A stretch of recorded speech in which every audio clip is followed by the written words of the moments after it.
Howdy, folks, and welcome to Moose Podcast number 484, Photo Trivia Tips. First week of the year, cha-ching, in the books. Trust you had a great week. World's been a little bit on the, as far as I'm concerned, on the nutso side. I think some of our values have really gotten us skewed. But I hope you've kept your eye plugged to that camera, making those images and sharing them. Appreciate you spending a little bit of your time with me. I'm very grateful. I know how precious time can be, so thanks so much. This episode of the Moose Podcast is being recorded with the Adobe Podcast Beta program, which you can only find on Chrome at the moment. It's been that way for a while, since the launch, actually. But it's worked really well. It makes me sound really good using an AI-enhanced voice. You can find the podcast on its own blog post page on the website, which includes photos and links, things like that, as well as an email if you want to send in questions and or ideas for the podcast. I mean, I'm 484, and so far haven't repeated much, though shutter speed and f-stop is shutter speed and f-stop. But anyway, topics. You got one? Send it my way. Whether you go to the website, you go to Spotify, iTunes, you'll find a transcript there for the podcast. Some of the transcripts a little more accurate or cleaner than the others. That's just the nature of them, but I hope they help. I hear they do, so you can find them. Well, this last week, a bunch of stuff happened.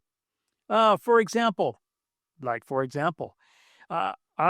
published a couple of things. One, you'll find on the Nikon Learn and Explore website, which is at nikonusa.com. You'll find a whole thing from me about snow photography, getting out there and shooting snow, which to me, Sharon and I, when we saw it published, we kind of chuckled, thought it was ironic because right now we've got grass. We ain't got no snow here at 4,000 feet. They have some at 6 and higher here in the Sapphires and Bitterroots, but boy, it's just grass right now. Yeesh. But anyway, that article's there. The other thing you'll find now at the very bottom right corner of the website is my doodad list. Yeah, I didn't have any other, name for it, but people are asking about different doodads. That's what I, think of things, be it shoes or plates or other stuff that just doesn't fit that I get at other places other than when I shop at Bedford's, because if it's not at Bedford's, I have to go somewhere to find it. And the doodad list is there. You can click on it, and I keep adding to it. And it's the doodad list. Well, I just finished the Flight in the Clouds by James Boucher. I talked about it last week. And I was about to start another book when I decided to delete everything I had done for the settings, Adobe Camera Raw Z9 5.3 firmware videos. So when I deleted them, that reading time went away. The first one will be posted this week, probably tomorrow, Tuesday. But anyway, so no book reading yet, at least not a new book. Want to thank my good friends at Bedfords, bedfords.com. Hey, Happy New Year, Bedfords. I haven't talked to you yet this year. Ooh, wow. I got to figure out something to go by. That's where I go, Bedfords. Now, they've got, they have their PhotoCon coming up here in March, I believe in Oklahoma City, which is a great place to go. It's just a marvelous weekend event with speakers and manufacturers and products and special prices, all those great things that Bedford's is good at, but all in one place. They are going to have, they got some Nikon specials going, and I can tell you about the new Nikon Z24-105 f4-7.1, the new full frame lens that came out. Not seen it. I'm a little intrigued. It's an interesting focal length for sure. You might have noticed I talked about the PZ 28-135 on the website this past week. That's a really cool lens. And it's really big compared to the little itty bitty 24 to 105. But Bedford's would be the place to see them both. Now they've got the great prices. They've got inventory that just goes on and on, even after I get done pinging them. And of course, they got the great service, and they got those stores and the website and phone number. And oh my gosh, they are there for us. So when you see them, say thanks for sponsoring the Moose Podcast, and then give them a little bit of your love. Photo trivia tips. It could be the fact it's the new year, but it seems like I've had very simple but fun emails asking some basic, simple things that, in my book, just goes down as trivia. And as my friends will tell you, I am the king of useless trivia. I got it all. It's just what floats around my head, what little space there is there. So with a couple questions that were asked, I thought, I would just pass some things along. Somebody asked me if I actually have useless photographic trivia. I actually do. For example, if you have a Nikon Z telephoto lens, that's a TC, so it has a built-in teleconverter, like the 180 to 400, or the Z400-28 TC, or the Z600 F4 TC. The teleconverter, you engage it or disengage it by this lever. It's on the right-hand side of the barrel. Well, if you're traveling, as in going to be, well, for myself, if I'm going to be driving a few hundred miles, and more often when I get on a commercial aircraft, I lock that teleconverter. There's a little locking lever, and you lock it so that lever can't get moved. Now, that was suggested to me by somebody in the know when I first got a TC lens. I don't have any reasoning behind it. They just said just a smart thing to do. So, like I said, useless trivia. You got a TC lens, lock it when you travel. Next piece of little trivia. It just happened to me again. Drives me nuts. I'll look at my pictures, and there is a piece of dust on the image. And I'm like, man, I just cleaned that sensor. And I went and checked my sensor, and it wasn't there. And I go, oh, you idiot. It's on the rear element of the lens. It's just the nature of mirrorless cameras, because as far as I've been told, is the sensor's closer to that rear element than it was with the mirror cameras. So dust on the rear element, pops through. So keeping those caps clean is important. They are plastic. They have static electricity. So when you have those caps, whenever I come back for a trip or I'm going out to do like an air-to-air, the caps get cleaned just the same as the mirror box and the sensor. Had a really phenomenal shoot last week, and I pull out the 180-600, and it was in the bag with the rear cap on it. I pull out the rear cap, and I look on the back chrome bayonet mount. One of our dog Maggie's hairs on it. And oh my God, Sharon thought I seen a bear, even though we're in the city, because I just froze. I'm like, I can't let that get into the lens barrel. It was a really dry day, and as I'm going down, I'd lick my finger just to pick it up. And as I was going down, there was still enough static charge that hair went into the lens barrel. Oh my God, I thought I was going to die, because there's only one way I know of getting it out of there was sending it to Nikon, because you can't put a can of air in there. It's going to blow it in even further. So I put it back carefully and went to plan B for shooting, because I really needed about a 300 millimeter lens. So anyway, I just used the 7200 with the 1.4 and got me there with a little zooming with my feet. But I got back to the office, and I took the lens out, and I go, oh man. And I said, how am I going to deal with this? And I took off the cap, and I put on my headlamp, and I looked, and there was the hair kind of just precariously perched on this little electronic contact that was in there. And I'm like, oh man.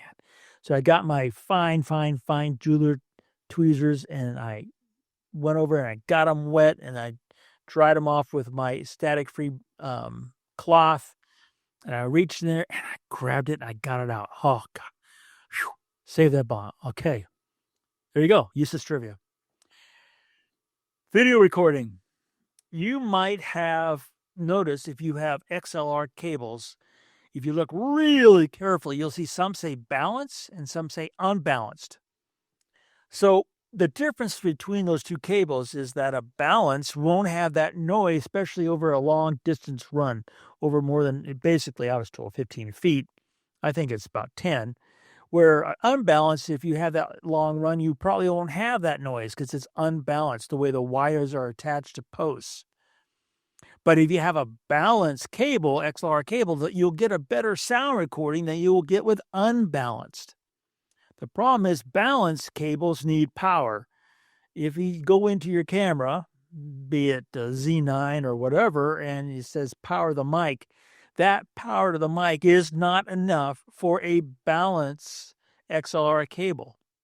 So, useless trivia, but if you're trying to do video and using a shotgun mic, and you're wondering why the shotgun mic isn't doing really well, you might want to see if you have a balanced cable.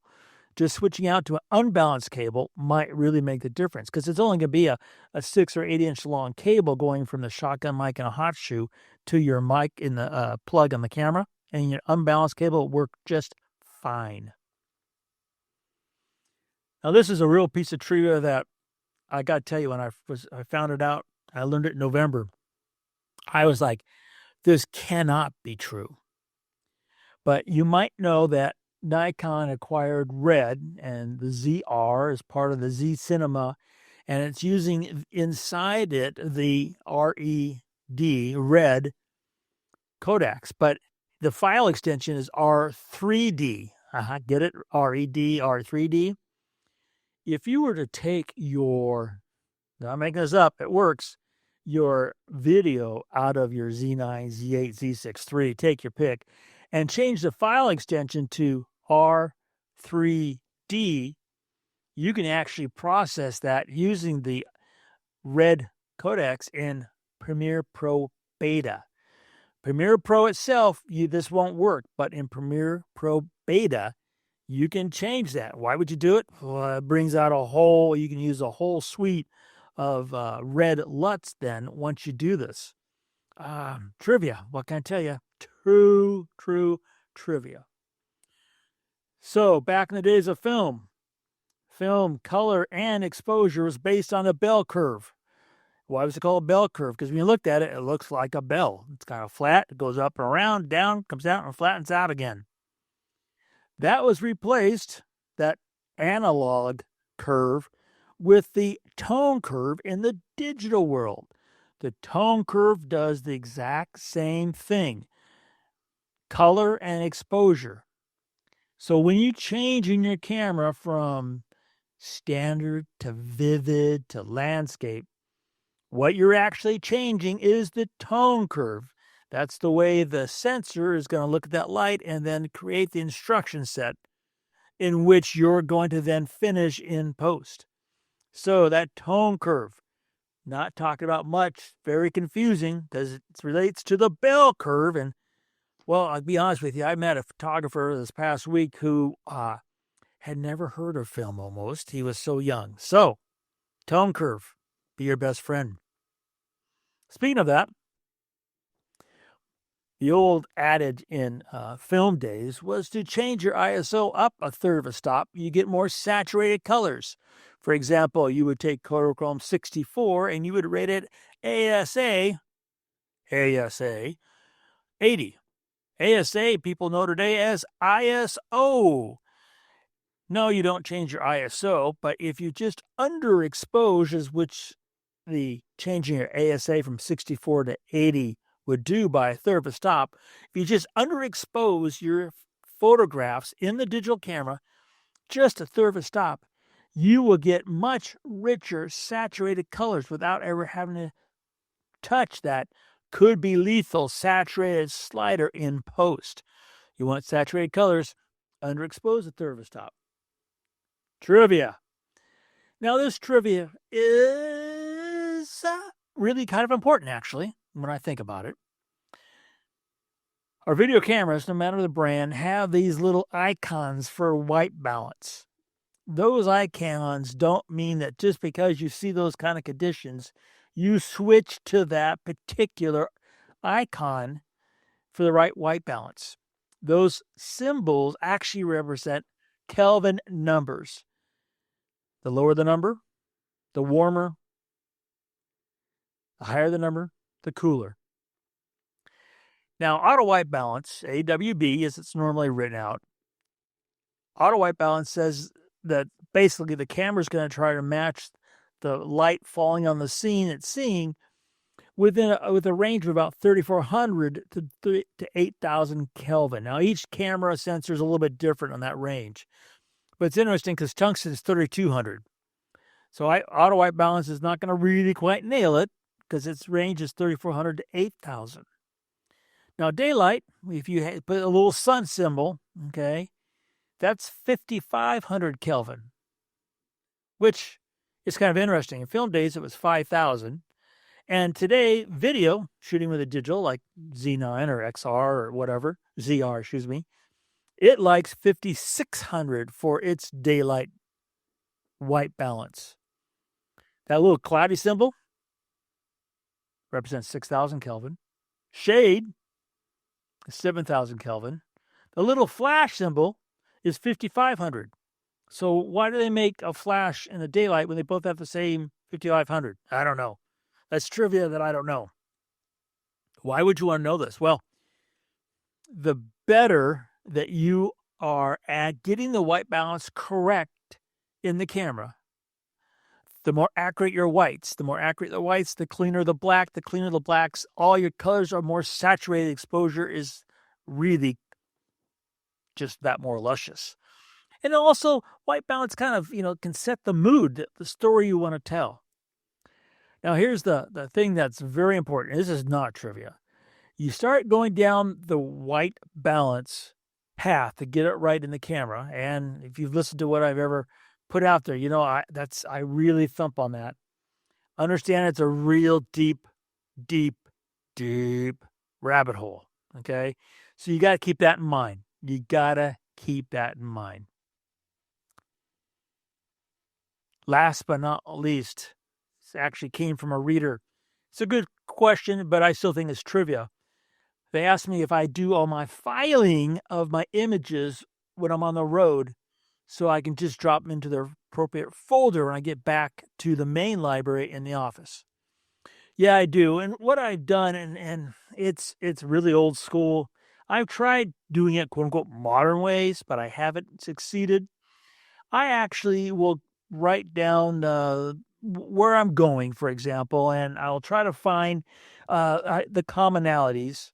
So if I'm going to a location like Yellowstone, I'll figure out the alphanumeric code for that, and I'll write it down on a piece of paper, and I'll take it with me. So as I file in Photomechanic, everything will have its correct alphanumeric code. That way, when I finish the NEF into that PSD, it's all set to go. I don't have to go back and figure out what file it was, and it's just the way that I prefer to do it, since I'm shooting on the road so much and I finish on the road so much. That way, I get back, it's just a little bit less of the workflow that's there at the office waiting for me. So then I get right into the business side of photography. Well, there's just some photo trivia tips for you for the moment. And I hope that it was worth listening to. Something might have triggered a thought or a help for you. That's the goal here. You folks continue to keep on shooting. Got trivia you need answered? Hey, I'm here for you. And remember to make every click your story.